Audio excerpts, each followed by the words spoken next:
僕が生まれたこの島の空を僕はどれくらい知ってるんだろう。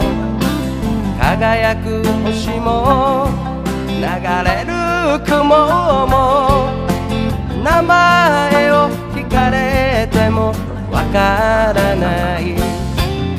でも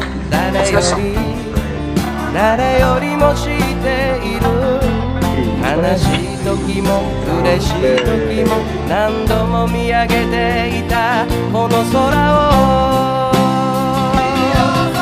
教科書に書いてあることだけじゃわからない大切なものがきっとここにあるはずさ。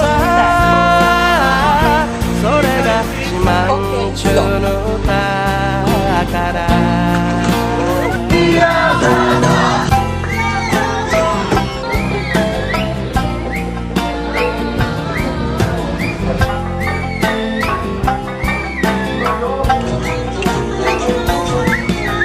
僕が生まれたこの島の海を僕はどれくらい知ってるんだろう。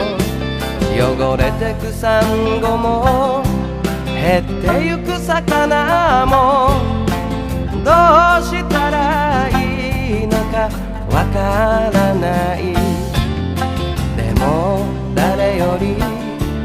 誰よりも知っている。砂にまみれて波に揺られて少しずつ変わってゆくこの海を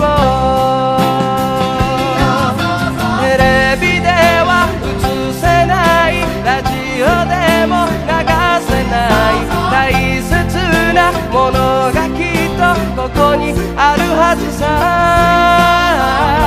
それが四万十の宝。